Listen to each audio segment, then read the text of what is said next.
Good evening and welcome to this candidate forum.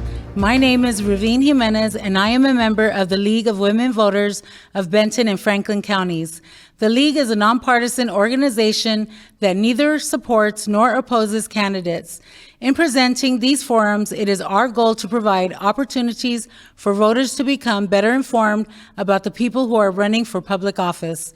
The 2024 primary candidate forums have been pre-recorded in person by Northwest Public Broadcasting at WSU Tri-Cities. They will be available through August 6th, primary election day, at nwpb.org, on the League's Facebook page and website at lwvbf.org, on YouTube, and through the League's additional partners, the cities of Richland and Pasco, and the Columbia Basin Badger Club. At this time, I would like to introduce our moderator, Matt Lovelace, from the Murrow College of Communication at WSU Pullman. Please welcome Matt. Well, good evening, and thank you to the League of Women Voters. I am Matt Lovelace. I'll be hosting this forum here tonight. We have a full hour to talk about a crowded primary in the 4th Congressional District here in the state of Washington. 8 candidates will appear on the primary ballot. Not all 8 responded to our invitation. I'll explain how we'll handle that in a moment. But first, a few rules for today's forum. And here at NWPB, we pride ourselves on having a fair and non-contentious place for our candidates to speak, meaning we will not tolerate interruptions from anybody on or off camera. We have made time for 1-minute opening and closing statements in between a series of questions provided by the League and their constituents. In order to fit this into our allotted hour, the first 4 questions will have a 90-second time limit. The last 4 will be set at 1 minute. I will be clear about those rules and time limits throughout. Now, as moderator, I may add or remove questions for time in this program in order to keep things fair and on time. And before we get to all that, let's talk about the candidates. We have 4 of them here today, and we thank them for taking the time to come to the WSU Tri-Cities campus for this. With us here today, Mary Beckler, Benny Garcia, Barry Knowles, and Jared Sessler. Not here but on the ballot are incumbent Dan Newhouse, John Milan, Tiffany Smiley, and Jane Muchlinski. Well, that's all the setup we can handle for this moment. Let's get to our candidates. As I've said, we've allotted time for 1-minute opening statements. We're beginning alphabetically by last name. So Mary Beckler, the 1 minute for your opening statement is now.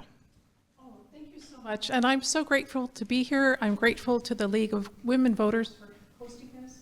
My name is Mary Beckler. I come from the Yakima area. I have a background in job creation. I was the CEO of the Baby Jogger Company for 17 years.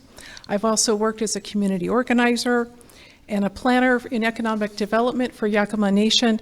I really care deeply about the issues affecting both our district and our country. And the main thing for me is we're kind of all on one team, even if we might imagine we're not. We're on Team America, and we're working for all of us. So thank you. Thank you, Ms. Beckler. All right, Mr. Garcia, your opening statement, sir. First of all, thank you all for inviting me here, and especially the League of Women Voters of Benton County and Franklin County in being able to host this forum and inviting all candidates, which is greatly important for the public to go ahead and know who these candidates are. So to give you a little bit of understanding who I am, my name is Venancio Garcia III. Benny Garcia, most people know me as that's easier to say. I am from Sunnyside, Washington, born and raised. The government paid for me because my dad was with the U.S. Army Rangers during Vietnam. I'm also a combat veteran, retired military. I worked as a city treasurer. I did approximately 1,000 loans to homeowners in being able to go ahead and make a difference in the people's lives with the federal government. So I understand government very well. Today, I work with small businesses and other municipalities. I'm out there outreaching, making a difference to all people. And that's what we need to see. So I thank you today humbly for giving me this opportunity to speak in front of you today. God bless our country. Mr. Garcia, thank you very much. Barry Knowles, your opening statement, sir. Great, thank you. Good afternoon, everybody. My name is Barry Knowles. I'm originally from Spokane, Washington. I spent 7 years in the service, after which I wound up in Western Washington. I was a home builder for 25 years. I had a couple of businesses processing narcotics for destruction all around this area, actually. So I split my time between Yakima and the Covington Maple Valley area. I'm currently a home inspector. I did my 7 years in the service as a drug enforcement. In 1982, when I joined, there was no war going on except Ronald Reagan's war on drugs. So that's what I did for 7 years, and I'm always active in politics. I'm always speaking at events. You can find me at the school board meetings or anywhere. I'm an activist for the grassroots. My name is Barry Knowles. Thank you very much. Mr. Knowles, thank you. Mr. Jared Sessler, your opening statement, sir. Yeah, Matt, thanks for hosting, and to the League of Women Voters. Thank you to the viewers for watching. My name is Jared Sessler, and I'm proud to be endorsed by President Trump. I live in Prosser, which is not too far from where we're at here. I'm a veteran, a former NASCAR driver, business guy, and a family man. I've been married for 28 years, have 3 kids that we homeschooled from the ground up, so I'm very thankful to have the opportunity to do that. I've been in business for almost 30 years, and running for Congress here against Dan Newhouse, who I know that many of you are frustrated and tired of having to vote for him. We could have got this done in the last election, but I'm thankful to be here this time.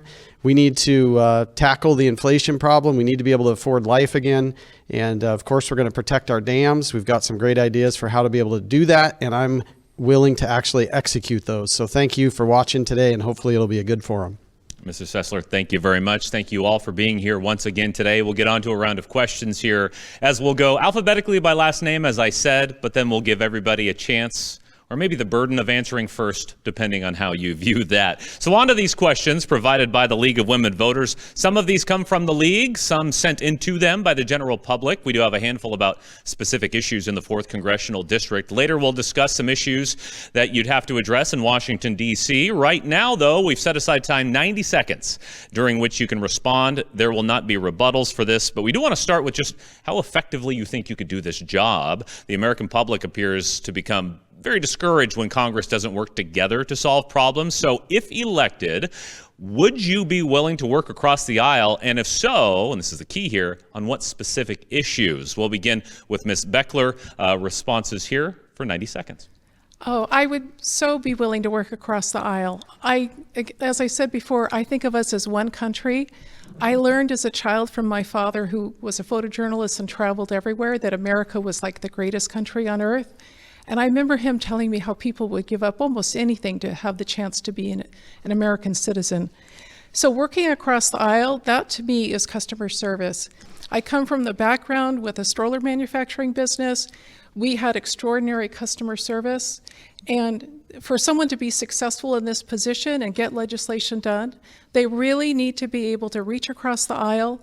Again, we're kind of on one team. We might be imagining we're on different teams, but I'm old enough to remember the old days when a customer came in, you were just like, oh, it's a customer. This is awesome. You didn't think about their politics. So we should be here to get the job done for the people of this district and also for the people of America. It's so important to get the important things done because so much of our nation's security depends on it. And so things I really want to work on will be like climate change, women's reproductive rights, and all of these things mean being able to listen to each other, to find common ground, and to reach across that aisle. So thank you. All right, Mr. Garcia, we go to you again, sir. In terms of working in a bipartisan nature as a congressman here in the U.S., what kind of issues would you be able to find some consensus? Well, as far as working, I've been very blessed in my lifetime. I was Ebony Senate representative when I was playing college ball at YBC. And I was also as a Seminole Negro descendant of the Buffalo Soldiers, and also the only Latino that's running here. I view myself as an everyday American. I am blessed to be born and raised in this great country. And you have to be able to reach across the board. And it's not about being Republican or Democrat. I am running as independent. It's about being able to create opportunities for all people. And that's what I do today in my business. I'm working with very low and low income, the silent majority out there. And I'm putting my money where my mouth is. And that's what I'm doing today. So I know when I go to Washington, D.C., I will be representing you, the constituents, not the establishment. The establishment has failed us on both parties. Whether you're Republican or Democrat, $34 trillion in debt. We must have an audit done on the Federal Reserve, number one. Number two, we must go back to a commodity-based system. We did with silver and we did with gold in order to stop inflation. Number 3, we must be able, and housing development is my specialty, we must be able to have affordable housing for each American. See, our preamble promises us prosperity for we, the American people, and that's what I'm going to protect. Mr. Garcia, thank you. Mr. Knowles, any specific issues you'd be willing to reach across the aisle? You know, I'd reach across the aisle on almost anything to discuss it. Some people know this, some people are about to find out, but I've been a part of both parties at some point in time. I used to be the chairman for the 47th District for the Republican Party. I never fit fully in either party. So I like to champion myself as just one of the people, right? And I know how they caucus, and this is really an interesting point. In the Democrat Party, they caucus not as a group, but leadership only, and then they come in and instruct the caucus how to act. In the Republican caucus, and I'm talking about in the state of Washington, I'm using it as an example, they caucus individually in multiple separate caucuses, and they stand up and they have a lot more lively discussion and actually debate things. So I've seen how both of them work, and I'm not a person to follow anybody's agenda, right? I'm here because we have been voting over and over and over the years. I looked at people who are, oh, he's got a degree in political science. Oh, he's a successful businessman. And look where we are today. We're in the most trouble we've ever been in. People are afraid to go to the store to get mugged in the middle of the afternoon. There's people wandering around the streets in a fentanyl stupor. You know, you don't know how you're going to pay for your gas. Cost of everything is going up. So we're in big trouble, and the people we've been electing are failing. And it's time for people like me, regular people who are semi-involved, to get more involved. Barry Knowles, thank you.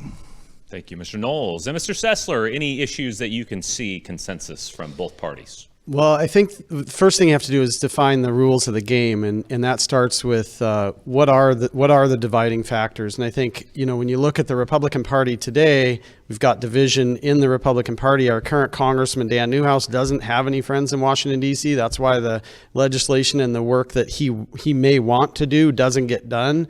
I'm endorsed by the House Freedom Caucus, which is arguably the leader with over 10% of Congress as a part of that caucus, and they truly care about the traditional American values that are important to us. And so that gives me a body of friends to start with.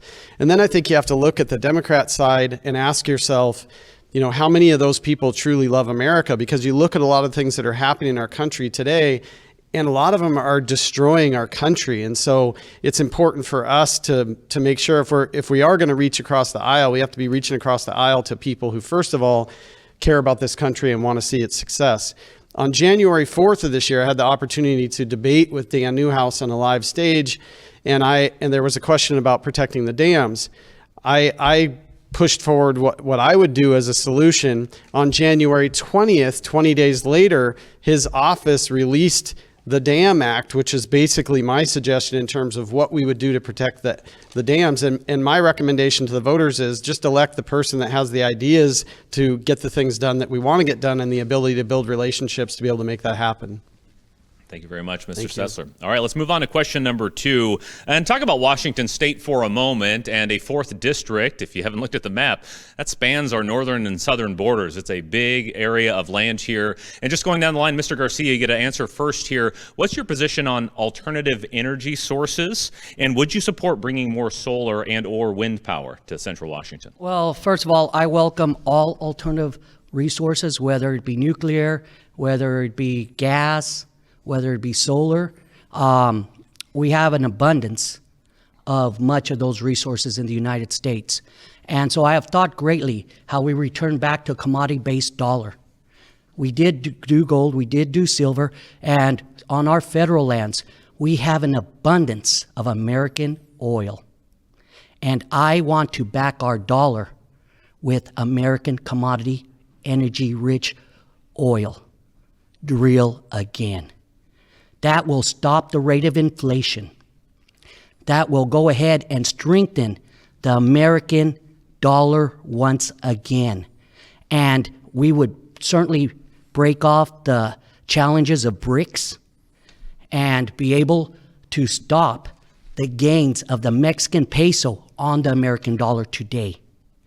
We have to make sure that we have new ideas, and you must be a lion out there, be willing to challenge what we've currently had for the last 30 to 40 years, and especially what Dan Newhouse has done, because he has not been able to stand for much at all in his time of service. It is time for new leadership, new ideas, and someone that is able to make that happen. And the only person here is me. That is actual fact.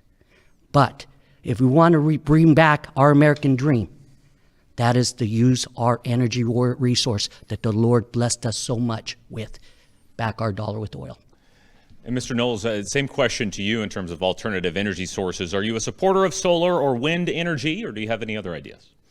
You know, I'm all for innovation of all types, and I see us trying a bunch of things. Some of them are working, some of them are not. So I'm all for innovation, and recently I saw Elon Musk touring one of his million-acre solar energy plants and listened to him speak about how just 100 of those plants could power the entire world, which I found very fascinating. So yes, I'm all for alternative energy sources. Some of the things we're doing I don't agree with, but when it comes to oil, let's talk about oil here because oil is so important. You know, a couple of years ago, our oil reserves were full. We were making oil right here, producing it, pumping it out of the ground. Gas was $2 a gallon. Now our oil reserves are 70% gone. We're buying oil from overseas. Energy is the most important thing that runs the entire world. And so we need to be conscious and we need to be in the lead for all of that, and we need to not be buying this stuff from overseas. And the excuse for buying it is what? Environmental reasons. We don't want to drill here, so we would rather trust China or India or someone else in another country who doesn't have any pollution controls. It doesn't even make sense. So it appears to me that we're not producing oil here for other reasons. All right, Mr. Knowles, thank you very much. Mr. Sessler, same question to you, sir. So the biggest problem with the economy today is being caused by the whole energy industry, and that is the thing that's hurting our pocketbooks the most, and we can blame that on the illegitimate Biden administration.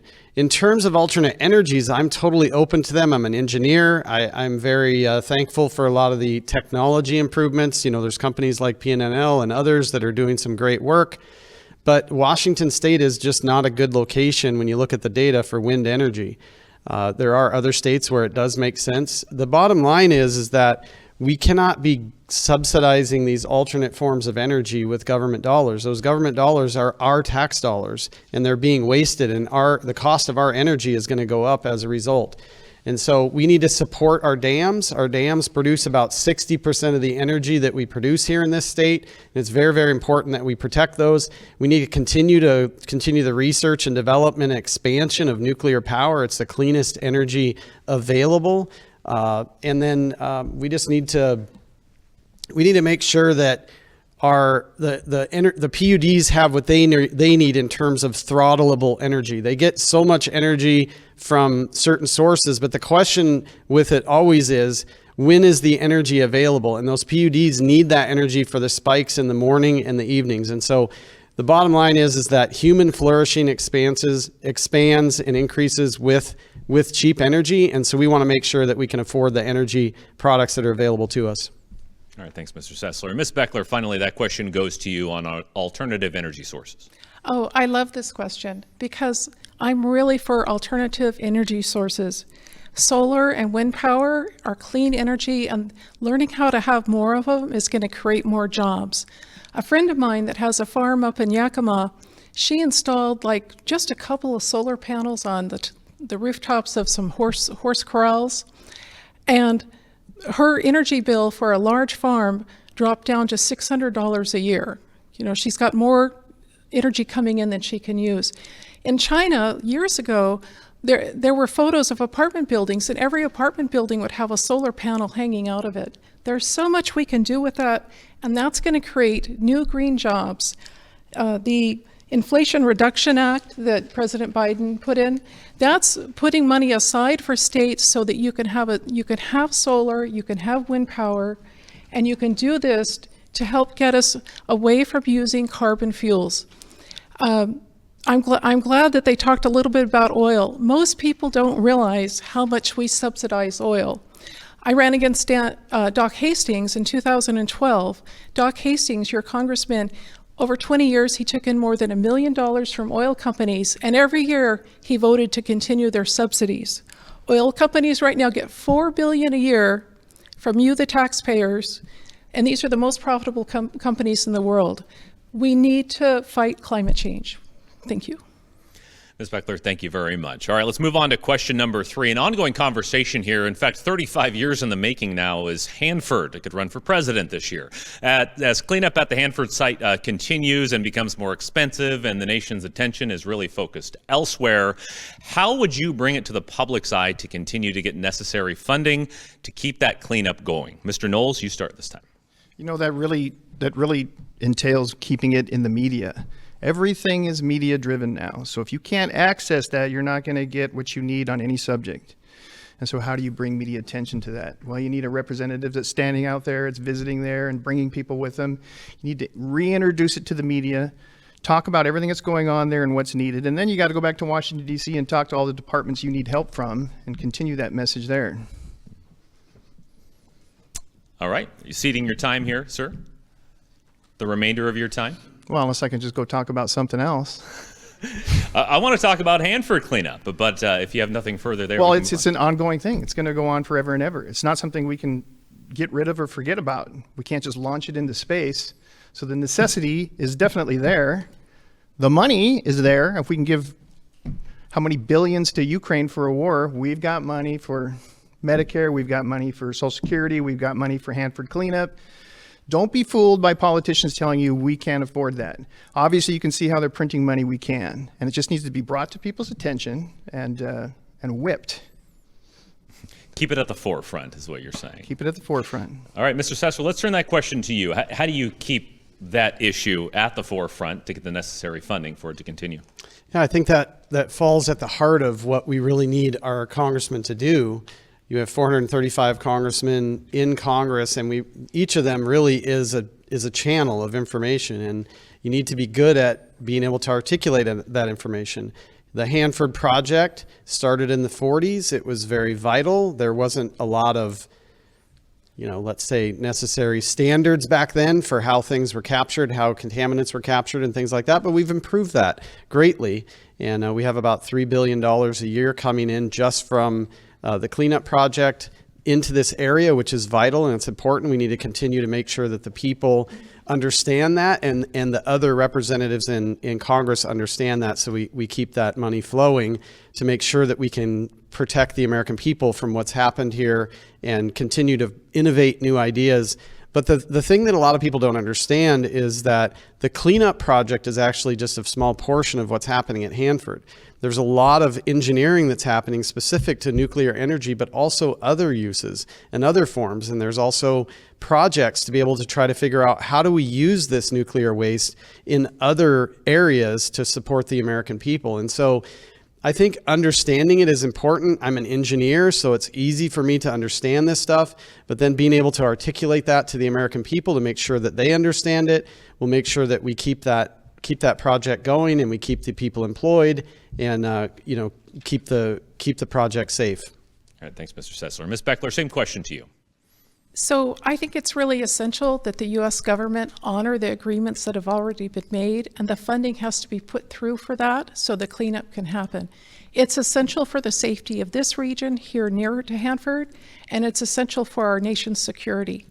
And if I'm elected in Congress, that would be a priority for me to make sure that we keep asking for the funding to actually happen so the agreements that are in place can actually be taken care of. I think Senators Patty Murray and Maria Cantwell have done a really good job of this, of trying to advocate that the U.S. government fulfill its obligations on Hanford. Thank you. All right, Ms. Beckler, thank you very much. And Mr. Garcia, final answer on this question on keeping the Hanford cleanup as a topic of conversation. Yes, first of all, I actually worked at Hanford with the union laborers many years ago before I left to the military back in 1996.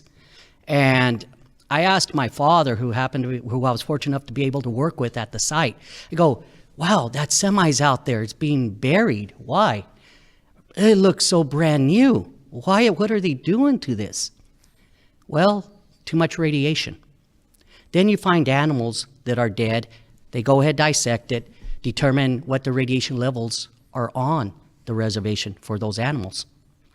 And my point is, it is something that in my lifetime will always have to be pursued in being able to make sure that the Department of Energy has adequate funds to ensure that science continues to prevail, to ensure that containers' lifespan will not create any leaks, to ensure that it's properly done in phases, that we take care of the cleanup site, and that we continue to pursue towards science and being able to solve this problem of waste.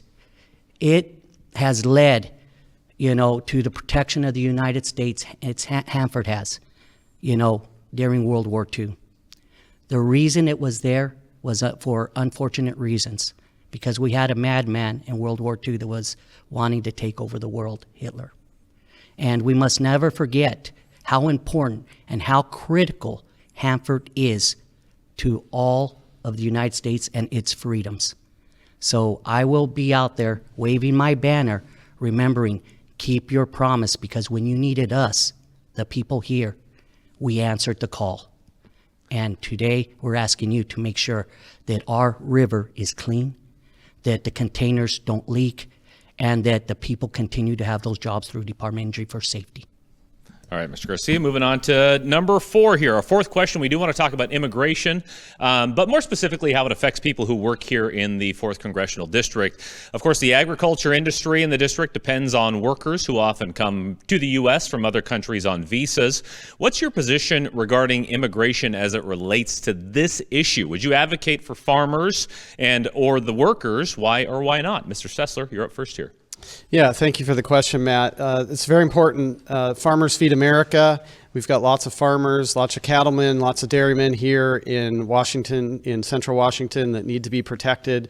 And let's be clear, this is not just protection from federal government, even more so protection from Olympia. So we need to send someone to Washington, D.C. who has the ability to build relationships, to even influence what's going on here in Olympia, so that we can protect our farmers and our agriculture. As it relates to immigration, the biggest challenge that we have with that is we just don't feel safe again we don't feel safe now as American people, and that's as a result of our open borders and this literal worldwide invitation that this illegitimate Biden administration has sent out. When President Trump, who has endorsed me for this seat, was in office, he had a great border policy. There's really very few laws that have changed. It's all been done through executive order, and here we have literally tens of thousands of people coming across the border every single day. The truth is, we need to fix that, and we need to make sure that we feel safe before some of the rest of this even matters. But as it relates to workers, we have an H-2A program that's very effective, but it is not perfect. It needs some adjustments. It needs some help. And we should be doing that, and we should be driving that here from Central Washington, because we have so many farmers that use that. All right, Mr. Sessler, thank you very much. Ms. Beckler, you're next here. That question is, what's your position regarding immigration as it relates to the need for workers and their visas here in the district? This is another question I really love, because it's such a huge issue. It affects every state. It affects every restaurant you go to, and certainly every farm. I really favor comprehensive immigration reform. With comprehensive immigration reform, you create a pathway to citizenship eventually for people that have been here 20 years or so. You create a pathway to citizenship for the dreamers that we've educated in our schools, and maybe they've been here 20, 30 years, and they came across as children. But with comprehensive immigration reform, we also do need border security. We're going to have more and more immigrants coming because of climate change. And every time there's a climate crisis, people are leaving like South America because of the droughts there, and they're coming up this way. So somehow we need to get that as part of this package. But right now in Washington State, we have a 23% shortfall of agricultural workers. So we need to figure out a way to use immigration and immigration reform to have several priorities. Priorities for skilled immigration workers, priorities for skilled technology workers. A lot of times we have young people that came over, were educated in our universities, they have a high-tech job here, but because of our immigration policies, we let them go. So we need to have a thoughtful policy that takes care of all that, starting with immigration reform. All right, Ms. Beckler, thank you very much. Mr. Garcia, same question to you, sir. Yes. First of all, I would like to introduce something that is near and dear to my heart, my campaign, which is 50 no taxes under $500,000. This is something I believe that can be done, and this is something that would help our small businesses, our small farmers, and our everyday people. Once you turn the age of 50, you pay no more federal taxes. I believe in you. I believe in giving the opportunity to our small farmers. The H-2A program is a good program, but it does not allow the small farmer to utilize the same type of workers. And also, we have to be very careful on how we go ahead and bring in workers. And let me explain what I mean by that. That if we start bringing in way too many H-2 workers, and we ignore the American citizens. We have Americans right now that are no longer working. Their jobs have been lost in our community. Warehouses are shutting down. You can no longer say, well, I'm going to go work the fields. I just did after I left the federal government to be an Apple worker. And our jobs are going away to foreigners. We must utilize E-Verify. We must allow the opportunity to progress with the H-2A program, but make it fair, not just to the big corporate farmer, but to the everyday small farmers. So I'm going to fight for that challenge. Mr. Garcia, thank you very much. And Mr. Knowles, that question to you now, sir. You know, we've had a system here that wasn't perfect. We've allowed temporary visas for people to come and work here. And it wasn't perfect. It was kind of a don't ask, don't tell policy, but it worked. Now, starting 4 years ago, we just completely opened the border, and we've had 12 million people cross that border in the last 4 years. A lot of Washingtonians don't know this because it's hard to find this information. Over 300,000 of those people have been shipped here to this state. And this is a problem right here because this affects our regular people that work here. Let me tell you what they're receiving. They receive free housing, Section 8 housing, free medical. Each adult gets $800 per month. Each child gets $600 per month. So some of these people are making $3,000, $4,000 with free housing and free medical and not contributing. That is a tremendous amount of money that if we have that kind of money to be helping people, that kind of money should be going to our temporary workers that are working here or our farmers to help subsidize things. Farming is the most important community we have in District 4. And I see it just being destroyed by this abundance of people that are flooding over. And they're not coming over here being chased by their government because they're about to be killed. That's not why they're afraid. And we're not even checking them. We're just allowing them to come over. So again, like I said earlier, this leads to, there's something else behind it besides we just want to let people in because we're friendly. Mr. Knowles, thank you very much. Well, that is our fourth question, which means we're at the halfway point of this. Appreciate your attention and thoughtful answers so far. Let's broaden things out here, though, for question 5 as we continue to hear from candidates here in the 4th Congressional District race here in Washington State. And just a heads up, for the sake of time, these remaining questions will have a 1-minute time limit. So the second half is a lightning round. Our conversation during election season has become increasingly about election results. Perhaps some voters believe that the election process is secure only if their particular candidate wins. Some behaviors from candidates and parties may suggest they feel that way too. So what is your position on the concept? And further, if elected, will you abide by the official results of the election regardless of the outcome that is posted? Ms. Beckler, you're first here. So I am so grateful to our election workers and to the county departments that manage the elections. They do a really great job, and now they're under incredible pressure. And I want to point out, I think President Trump's organization, there was like 40 or 50 lawsuits about the election results, and they lost on every one. They could not find a case. I think in Yakima County, there's maybe been one case, like in 20 years, maybe 2 cases. I think our elections are working. They are valid.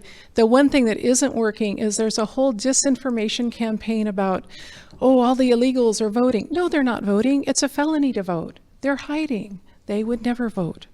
And So I'm really grateful to that system, and I forget the second part of the question. Would you abide by the result of the election even if you didn't win? Yes, I would, because we have really good procedures. If we think the election, like my election, has gone wrong, I have the right to challenge it and to ask for a recount. I might have to pay for it, but we have a system in place that works and has been set up. And the only thing that's really hurting that system now is there is a massive campaign to say that the elections are a fraud, and they're not. I'm really proud of America for the system we have. And time's up there, so we'll move on to Mr. Garcia here. That same question to you, sir. Could you repeat that once again? Yes. What about your trust in the election process? And would you abide by the results, whether or not you are announced as the winner? Well, first of all, right now, I have a case at the U.S. Supreme Court, Garcia versus Hobbs, the only one in the state defending our U.S. Constitution, 14th Amendment. The redistricting lines have happened largely because of my case at the U.S. Supreme Court. About the illegal racial gerrymandering of the 15th District. I am protecting the 14th Amendment right now, and that is to ensure that we follow our Constitution and do not have a Latino-based district. I've defended this country. I've bled for this country. I'm the only combat veteran here that is running. And I will defend our Constitution at all cost. That is what's allowed me to preserve my way of life. And no, I do not trust the election process because it is got improvements that it needs to make, and that is why my case is at the U.S. Supreme Court. Number two, would I just simply concede right now at this moment what the outcome would be in our upcoming elections? No. You question and verify, like President Reagan said. And that's what I will do. I will question and verify. So, thank you very much. Mr. Knowles, same question to you, sir. Well, of course, I'll abide by the decision, but do I think it's fair? No. Do I think it could be corrupt? Yes. Anything electronic can be corrupt. You've heard stories of people hacking into people's home video cameras. You get your identity stolen. Anything electronic can be hacked. You talk to any computer expert you want, it can be hacked. Even our federal government has trouble in the Defense Department with getting hacked all the time. And why are our votes here in this state going to a place in Germany to be counted and then sent back here? The more it moves around, the more electronic it is, the better chance it has of being abducted. Now I'm going to give you one example of some voting fraud that does take place or that I did complain to the Attorney General. I had someone I took down who was on a witness protection, so they couldn't give an address to vote. They asked him, what district do you want to vote in? They said the 47th. Here, you can vote. And then she asked him, what's the address? She gave him the address they gave her. I checked the address. It had 250 voters registered there. They didn't even ask her for ID. It takes place. All right, Mr. Knowles, thank you very much. Mr. Sessler, that question for you. Yeah, thank you. 2020 election is totally illegitimate. Anybody who doesn't agree with that just simply hasn't looked at the facts. One of the Democrats here on the panel mentioned lawsuits that went through. Those lawsuits never looked at the data. They were basically dismissed without even actually looking at the facts. I trust the American people. I trust the judgment of the American people. I think that President Trump is a great leader. I think we have a populist movement going on in this country right now because we're frustrated with our sort of typical politicians who we've put in power to run the country, and they've done a terrible job. I think that President Trump is going to get overwhelmingly reelected again. And I think that what we need to do is we need to go back to basically what third world countries are doing right now. And I said I trust the American people. What I don't trust is big tech. We need to go back to precinct, in-person, one-day voting, paper voting, ID in order to vote. And I trust the results from an election like that. All right, Sessler, thank you very much. So let's move on to another ongoing conversation. One internationally right now revolves around some conflicts in both Israel and the Ukraine. Where do you stand on military funding for Ukraine and or Israel? Mr. Garcia, you start with this one, sir. All right. A few years ago when I did run for my first time for this position, I had explained clearly that it is a NATO issue. And if NATO wants to go ahead and defend its backyard and support that of Ukraine, that I would support that decision. But for the American tax dollars alone, basically, to go ahead and fund Ukraine, absolutely not. We have a lot more problems we need to take care of here. If NATO wants to declare war against Russia and feels that he needs to protect its backyard, I'm for it because we got an agreement with them. If not, I'm sorry, but we just can't help everybody at this time. Now as to Israel, I decided in 2015 that I was going to get involved in politics. The Lord changed my heart. I worked for the federal government. I will support Israel because that is the Holy Scriptures. And those that bless Israel will certainly be blessed themselves. Thank you. Mr. Garcia, thank you. Mr. Knowles, that same question to you in terms of military aid or funding support for Israel and Ukraine. It's always important to fund things overseas because evil is always on the advance. And we want to fight those battles other places, not on our shores. Look what's happening right now. We have a Russian sub off of Cuba, a nuclear sub with missiles on it. When was the last time that happened? We don't want that, so we fight in other places. Now, I'm not a fan of just handing money over to Ukraine, and I'm going to compare this to World War II. The Lend-Lease Act we did with Russia and with Great Britain. We gave them military stuff, but we demanded and expected it to be paid back at some time in the future. We're not even expecting that now. We're just handing it over, printing it up, and handing it over. I am not in favor of that at all. As far as Israel is concerned, Israel is our sounding board. Nothing's going to happen to us before it happens to Israel. They're our most important ally in that part of the world, and they're our front man, so we have to protect them. If they fall, we'll be next. All right, Mr. Knowles, thank you very much. Mr. Sessler, that question goes to you. It's difficult to answer these questions in 1 minute, but let me just be general about this. 2 days before we sent the last $95 billion to foreign countries, our representative, Dan Newhouse, invested in Raytheon. Raytheon is a part of the military-industrial complex, and so they get contracts every time we spend money, tax dollars, on foreign wars. So here's my challenge with that. Number one, with regards to our representative, he's compromised because he's personally profiting from this money that's going all over the world. That's a telltale sign of somebody that's a member of the Uniparty and somebody that shouldn't be representing us in politics. What's happening here, there is a group of elitists who want to see wars continue. Under President Trump, no new wars, nothing but peace. Under Democrat leadership, you see a lot of spending, a lot of wars, a lot of aggression, because that puts money out into the military-industrial complex, which comes back to something similar to 10% for the big guy. All right, Ms. Sessler, thank you very much. And Ms. Beckler. I do support funding for Ukraine. Ukraine is a sovereign country whose boundaries were breached by Russia. Russia planned this war. Ukraine is what stands between NATO and Russia. And if you think Russia will stop with Ukraine, you're wrong. We really need to fund them. They are fighting for all of us. It's a terrible, terrible war, and it's simply happening because of Putin's ego. With Israel, I have deep concerns about the funding for Israel. On a good year, without Hamas doing what they did, we're spending $3.9 billion with Israel, almost all on arms. So it'd be different if it was going for education or building peace in that region. Right now, because of the current war, we added $12.5 billion, and it's going to be $20 billion. So I think we need to really look at that, and we need to tie that to peace in Gaza. We need to help the people of Gaza they're being bombed with our weapons. And so I support Israel. Hamas is a terrorist, but we have to help those poor people in Gaza. All right, thanks, Ms. Beckler. I understand, hard to answer some of these in 1 minute. Absolutely it is. Part of the challenge here today. Mr. Knowles, we'll start with you with this one, and let's just sort of make it a follow-up question. You may have addressed a bit of this in your previous answer, but aside from military aid, what, in your opinion, should be done regarding the Israel-Palestine situation happening in Gaza, as communities even here in central Washington are continuing to have a very public discussion about those issues? Yeah, that's a really tough one, and you're right. A minute's a very tough time. That's such a complex situation. It hasn't been able to be resolved ever, and it's not going to be, not even from this conflict. But, we don't want to be killing innocent people. We really don't want American weapons falling on the public.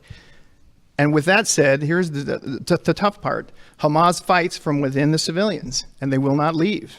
And you cannot end this without taking out some of the civilians with the military. And they've been warned to leave, and they either can't leave or won't leave. So it gets very complex. What do? You don't want our weapons falling on them, but you might have to. You must finish this. They must finish cleaning out Hamas in order to resolve this, and it's never going to completely resolve it. It's just going to postpone it for some time. Mr. Knowles, thank you. Mr. Sessler, same question.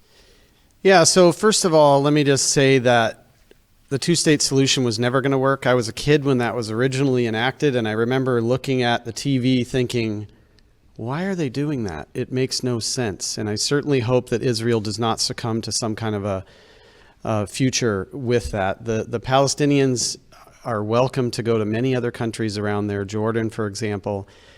In terms of Gaza, let me remind everyone and maybe educate everyone who doesn't know, Gaza elected Hamas leadership. They are complicit. They are Hamas. And let me also just say how thankful I am that we have a Second Amendment here in America, because we have the highest density of Hamas terrorists right here in American homeland of anywhere in the world. All right, thank you very much. Ms. Beckler, your response. Israel and Gaza, it is so complex, and I really like President Biden's proposals for an immediate ceasefire to bring resources in for the people of Gaza. Hamas, of course, is bad. They're terrible. They're terrorists. But starving children and families is just incomprehensible, and we cannot stand by while this happens. So part of that plan is to have immediate aid for Gaza and then to work for an equitable solution. But constantly bombing a dense citizen area, that is not a solution, and that's just completely unacceptable. And we should stop funding that part. Thank you, Ms. Beckler. Mr. Garcia. Yes. I'm uniquely qualified to go ahead and discuss this.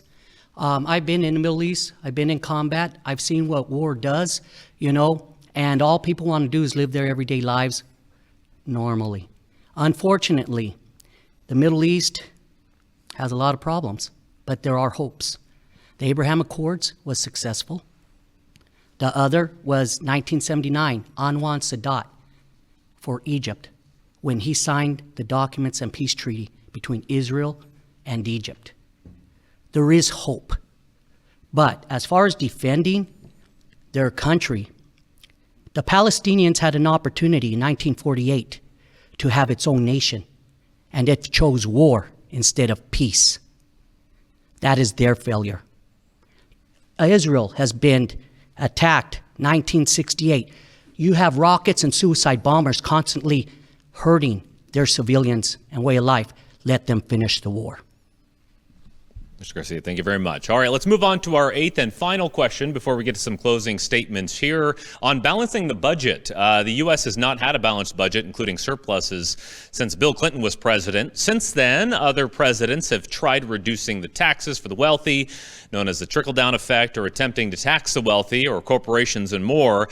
Our question is, what's your solution for dealing with the national debt? Mr. Sessler, you're first here. Yeah, thank you, Matt. It's a great question. President Trump, and again, I'm incredibly honored to be endorsed by President Trump. Our representative, Dan Newhouse, as far as I know, has never seen a spending bill that he did not vote for. And that is a microcosm of the problem that we have in Washington, D.C. President Trump did a great job of driving the economy up and helping all regular Americans to be more successful, helping us to make more money, keeping inflation down, keeping the cost of goods down, and sort of maintaining that balance. He also wants to reduce taxes, which he did before. He just recently announced a plan to be able to take care, potentially get rid of the income tax. And of course, we've all seen the information about tips not being taxed. That would be very nice. But we have to stop spending money that we don't have.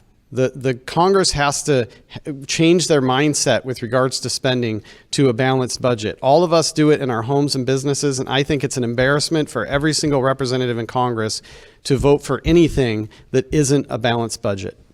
Thank you, Mr. Sessler. Ms. Beckler, what's your solution to the national debt? I want to point out that in the Reagan years, Reagan's tax proposal or bill that went through put the business tax at 38%, and we thought that was great at that time. But for the national debt, some of the things I would propose is that we have slight reductions in the tax for the middle class, people with lower incomes, and for businesses under 20 million, lower that corporate tax rate a little bit. But then we need to raise back up taxes on the wealthiest 1% and on the wealthiest corporations. Some of the wealthiest corporations pay almost zero compared to what regular Americans pay. So we need to balance that out and make it more equitable. All right, thanks, Ms. Beckler. Mr. Garcia, same to you. Yes. My solution is what I spoke about earlier, is that we have a oil-based back commodity dollar to lower the inflation, to give opportunities to go ahead and allow prosperity to happen. The also aspect is 50 no taxes. So anyone making under $500,000, that you're able to go ahead and have small farmers, small businesses, either decide to plan for their retirement or go ahead and decide to reinvest and keep those people hired. It is critical because the backbone of every community is home ownership and small businesses, and we have not been heard. Those changes need to occur. Now, as far as Bill Clinton in 1990, he is the reason why we had the 2008 fiasco, too big to fail. Absolutely ridiculous. Lee Iacocca in the 1980s saved Chrysler from bankruptcy. T-Bone Pickens saved our American oil industry down the road after he purchased dry wells in Texas. We have to allow the system to fail sometimes so we can build it back up. All right, Mr. Knowles, that final question to you on the budget. Sure, there are only two things that affect a budget: income and expenses. So what can you do with either one of those? Income, I'm not a fan of raising taxes. I don't think picking on the rich is the way to do it because they'll just eventually lower the threshold and catch everybody in it. But you're spending a lot of money you don't need to be spending, and I go back to what I talked about, just giving money away to different countries when it could be a lend-lease, right? How much money are we spending on this 12 million people that have come over here? Right? There's another source of money that we're spending. Tariffs, high tariffs on everything will create a lot of good things. It'll bring money in. I mean, Trump had China paying a tremendous amount of money, and it'll cause us to start manufacturing more things right here, which is what we need. So there's some more income there. And there are plenty of programs that could be cut down. We need way more than a minute to talk about this, but there you go. All right, Mr. Knowles, thank you very much. And, you know, I like to say we've covered a lot, not nearly enough at the same time, but our hour is coming to a close, so we'd like to let you bring your time to a close with some closing statements. 1 minute each for these. We're back to Ms. Beckler at the top. Your closing statement. Thank you. So I'm Mary Beckler. I'm a Democrat running for Congress. My website is maryforcongress.org. I am really working for all of Central Washington. My number one issues, because of our teenagers and children, are climate change. What kind of world are they going to have? And women's right for reproductive freedom. And right after that is affordable housing and fighting costs on inflation. But I really appreciate this time, and I hope to have your vote. Thank you.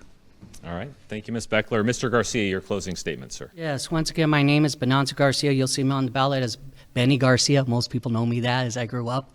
I want to say thank you for giving me this opportunity and the privilege to speak in front of all of you. And I want to thank my Lord and Savior, Jesus Christ, for giving me the opportunity to change my heart in 2015 when I realized how much my country was in trouble.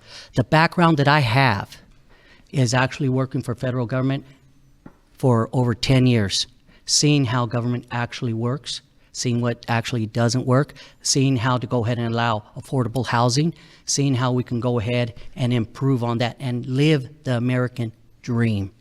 I protected that Constitution in battle. I protected that Constitution today at the U.S. Supreme Court. I am very highly qualified to be your representative as an independent and to make the change that you want to see for all of America. God bless you, and God bless the United States of America. Thanks, Mr. Garcia. Mr. Knowles, your closing statement, sir. Yes, I'm not your everyday politician. I'm running as a Democrat, but you'll find me sitting next to Ocasio-Cortez, grabbing her by the hand and say, what in the heck are you talking about? So I'm not your everyday Democrat. And what you can expect from me is you will find me not only in Washington taking care of everything, because when I work, I am relentless. I mean, I sleep maybe 4 hours a day. And when I'm home, you will find me at Hanford. You'll find me at the City Hall, County Hall, School board meetings, you'll find me everywhere, all over the place. That's what you'll get with me. You don't see that with Dan Newhouse or anybody else. I'm not I don't have a degree in political science, and I'm not a corporate exec, so I have none of those baggage to take with me, and that's who we've been electing, and it's been failing. Barry Knowles, Congressional 4th District. Mr. Knowles, thank you very much. And Mr. Sessler, your closing statement, sir. Yeah, thank you. Thank you for all the viewers for watching. Once again, I'll just remind you, I'm endorsed by President Trump, and that's because President Trump wants to restore America, and that's exactly what I want to do. If you want, we've obviously got the best opportunity here. This is a very conservative district. I am the gladiator in this race, and if we want to not have more Newhouse, then we need to elect Jared Sessler for this seat. If you agree with me, then go to nevernewhouse.com and join the movement. And please make a contribution to my campaign, because we certainly can't do this without any money. So I appreciate that. I just want to see America, traditional American values, be restored. I want to serve and represent everyone. I think that we should have a limited government. I think it should be much smaller than what we have today. And I think we, the American people, should be in control. And I'm tired as a business owner, as a family man, as a veteran, I'm tired of being in a position where we are forced to compete with our government. And I think that's wrong. So I'm Jared Sessler. Thank you for your support and your vote. And thank you very much, Mary Beckler, Barry Knowles, Benny Garcia, and Jared Sessler. Really appreciate your time. Hopefully you get a good night's sleep here after one more of these events. And they are on the ballot, 4th Congressional District for the primary, along with 4 others: Dan Newhouse, John Milan, Tiffany Smiley, and Jane Muchlinsky.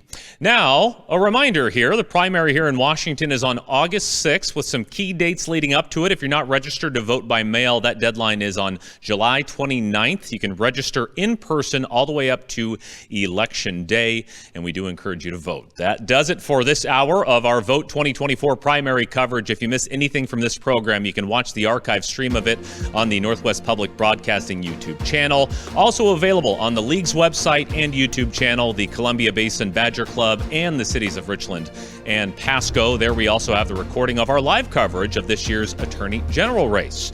For everybody here at NWPB, we appreciate you watching. Have a good night.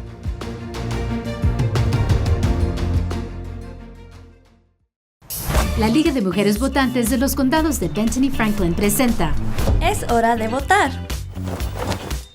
Es simple. Todo lo que necesita hacer es un ciudadano estadounidense, tener 18 años o más y residente del estado de Washington. Tome acción hoy. Todavía hay tiempo para registrarse, así que lánzate a votar. Tómese el tiempo y visite la oficina electoral de su condado local y regístrese. Tu voto, tu voz. Es tu futuro. Visítenos en línea o llámenos hoy.